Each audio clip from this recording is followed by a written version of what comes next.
Hello दोस्तों, आप सभी का स्वागत है अपने इस यूट्यूब चैनल पर। आज हम पुराणों के विषय में अध्ययन करने जा रहे हैं, तो एक नोटबुक एंड पेन अरेंज कर लीजिए। इस वीडियो को अंत तक देखते हुए नोट्स जरूर बनाने हैं, वीडियो के बाद में दोहराना जरूर है ताकि ये बातें आपको अच्छे से स्मरण हो जाएं। ऐसी बातें परीक्षाओं में प्रश्न के रूप में पूछी जाती रहती हैं। यदि ऐसा प्रश्न आपके सामने आ गया तो उसका उत्तर देने में यकीन मानिए ना तो आप विलंब करेंगे ना ही चूकेंगे। तो देरी कैसी, आइए इस वीडियो की शुरुआत करते हैं। जैसे मैंने आपको बताया, महत्वपूर्ण जानकारियां उपलब्ध करवाऊंगा मैं इस वीडियो के माध्यम से पुराण के विषय में। तो सबसे पहले तो शाब्दिक अर्थ जानते हैं पुराण का। पुराण का जो शाब्दिक अर्थ है वह है प्राचीन आख्यान। क्या अर्थ है? प्राचीन आख्यान।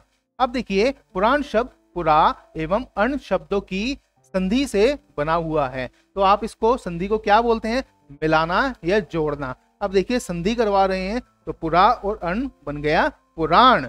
अब देखिए, इसका पॉइंट पुरा का मतलब क्या है? पुराना, प्राचीन, अनागत एवं अतीत।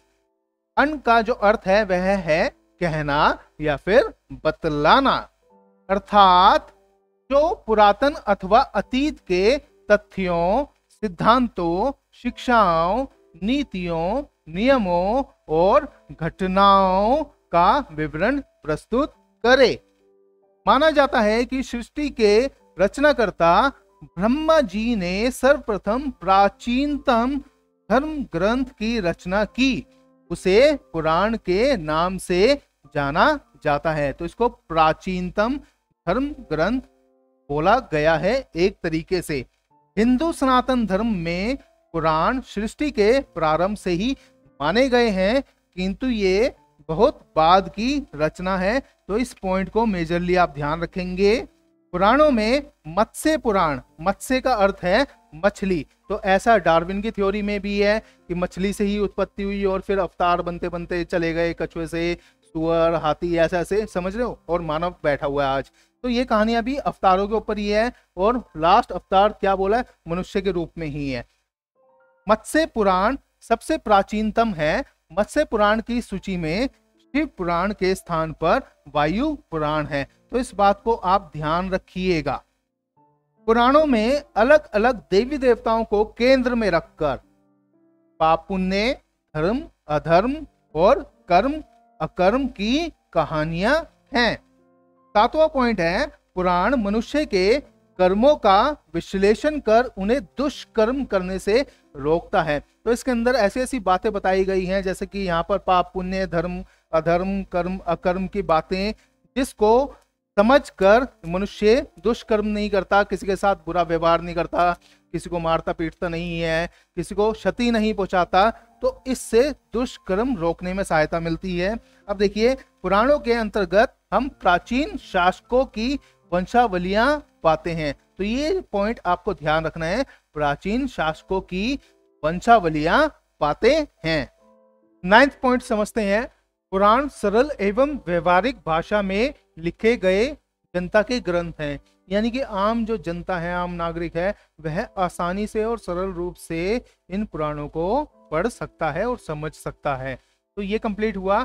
10th देखते हैं, जिनमें प्राचीन ज्ञान विज्ञान, पशु पक्षी, वनस्पति विज्ञान, आयुर्वेद इत्यादि का बृहद वर्णन मिलता है। यानी इन सभी बातों का विस्तार से उल्लेखन मिलता है। अब देखिए, वर्तमान में उपलब्ध पुराण गुप्त काल के आसपास के हैं। तो ये चीज आपको ध्यान रखनी है, किसके आसपास के हैं? गुप्त काल के। 12th पॉइंट है, 5वीं से 4वीं शताब्दी ईसा पूर्व, यानी आज से 2500 वर्ष पूर्व में पुराण ग्रंथ अस्तित्व में आ चुके थे। 13th है, विष्णु पुराण का संबंध मौर्य वंश से, मत्स्य पुराण का सातवाहन से तथा वायु पुराण का गुप्त वंश से है। तो आप ध्यान रखिए, मौर्य वंश और सातवाहन और गुप्त वंश। 14th है, इनके संकलनकर्ता महर्षि लोमहर्ष अथवा उनके सुपुत्र उग्र श्रवा माने जाते हैं। तो आपको ये दो नेम भी याद रखने हैं, लोमहर्ष और उनके सुपुत्र उग्र श्रवा। 15th है, महापुराणों की संख्या 18 है। ये पॉइंट मेजर है, आपको ध्यान रखना है। कितने हैं महापुराण?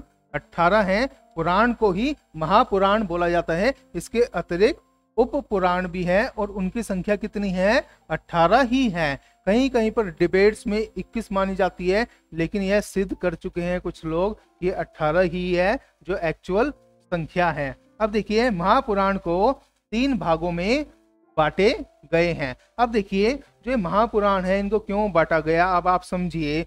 ऐसा माना जाता है जब सृष्टि की रचना करते हुए ब्रह्मा जी ने इसका निर्माण किया पुराण का, तो वो सिर्फ एक ही था और उसमें लगभग 1 अरब श्लोक थे।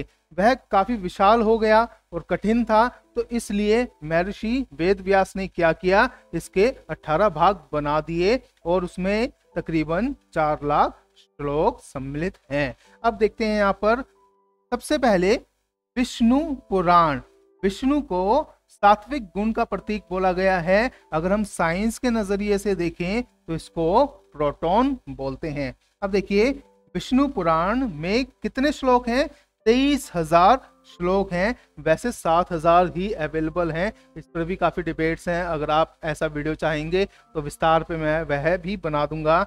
अब देखिए श्रीमद् भागवत पुराण या भागवत पुराण आप बोल सकते हैं और इसके श्लोकों की संख्या 18,000 है। फिर है नारद पुराण जिसमें 25,000 श्लोक हैं। गरुड़ पुराण ये तो आप जानते ही होंगे, आमतौर पर किसी के मरणोपरांत जो कि हिंदू धर्म का नागरिक होता है और वह जब स्वर्ग सुधार जाता है तो उसके बाद उसका एक पाठ बिठाया जाता है जिसके अंदर इसका पाठ किया जाता है गरुड़ पुराण का। इसके अंदर श्लोक कितने हैं? 19,000। अब देखिए पद्म पुराण 55,000 श्लोक हैं। इसके अंदर 12 या फिर भरा बोल सकते हैं आप पुराण जिसके अंदर 24,000 श्लोक हैं। तो ये जो 6 हैं ये विष्णु पुराण के अंतर्गत आते हैं जिसको सात्विक गुण का प्रतीक माना गया है। अब देखिए ब्रह्म पुराण। ब्रह्म पुराण में आप राजस बोलते हैं, राजस गुण, या फिर रजस बोल सकते हैं, राजसिक गुण बोल सकते हैं।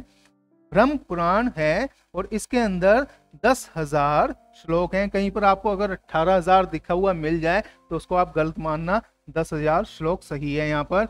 ब्रह्मांड पुराण इसके अंदर 12,000 श्लोक सम्मिलित किए गए हैं। फिर है ब्रह्म वैवर्त पुराण, इसके अंदर 18,000 श्लोक हैं। मार्कंडेय पुराण जिसके अंदर 9,000 श्लोक उपलब्ध हैं। फिर है भविष्य पुराण जिसके अंदर 14,500 श्लोक उपलब्ध हैं। वामन पुराण जिसके अंदर 10,000 श्लोक हैं। अब यहाँ पर देखिए शिव पुराण जिसको तमस गुण का प्रतीक माना गया है। अगर आप साइंस में इसको समझना चाहें तो इसको हम बोलते हैं न्यूट्रॉन। मैंने इसका नहीं बताया साइंस में इसको इलेक्ट्रॉन बोलते हैं। तो बेसिकली अगर आप एटम भी देखेंगे तो वह किस किस से निर्मित है? वैसे तो पंच तत्व से ही निर्मित है, लेकिन 3 बेसिक्स मानते हैं। ट्रिनिटी का कॉन्सेप्ट जिसके ऊपर ये सब कुछ टिका हुआ है, ब्रह्मा विष्णु महेश बोल दीजिए। साइंस के आधार पर आप इसको इलेक्ट्रॉन, प्रोटॉन एंड न्यूट्रॉन बोल सकते हैं। अब देखिए यहाँ पर इसके अंदर शिव पुराण जिसको वायु पुराण बोलते हैं। आपको ये चीज बड़ी मेजरली ध्यान रखनी है, वायु पुराण ही शिव पुराण है जिसके अंदर 24,000 श्लोक हैं। फिर है लिंग पुराण। अब देखिए आप इसमें कंफ्यूज मत होइएगा, ये ड है और ये मात्रा है, इसको आप लिंग भी लिख सकते हैं। लिंग पुराण में 11,000 श्लोक हैं। स्कंद पुराण जो कि सबसे बड़ा है, इसके अंदर 81,100 श्लोक सम्मिलित हैं। अग्नि पुराण जिसके अंदर 15,000 श्लोक हैं। मत्स्य जो कि सबसे प्राचीन माना गया पहला है, उसके अंदर कितने श्लोक हैं?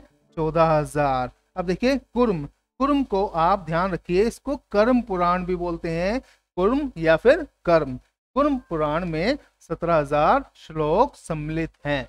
तो दोस्तों आप इसको ढंग से एक बार रिकॉल करना, 2 बार रिकॉल करना। वीडियो में भी दिक्कत हो तो दोबारा से एक और बार वॉच कर लेना, यह आपको पक्का याद हो जाएंगे और आप अपनी परीक्षाओं में भी सफलता प्राप्त करेंगे। ये वीडियो कैसा लगा उसके लिए लाइक कर देना। अगर कोई भी दुविधा परेशानी रह गई हो तो मुझे कमेंट सेक्शन में आप पूछ सकते हैं। कोई अन्य टॉपिक चाहते हैं वह भी आप मेंशन कर सकते हैं। इस वीडियो को लाइक करके शेयर जरूर करें और चैनल को सब्सक्राइब करें। हम मिलेंगे अपने अगले वीडियो में, तब तक के लिए अलविदा।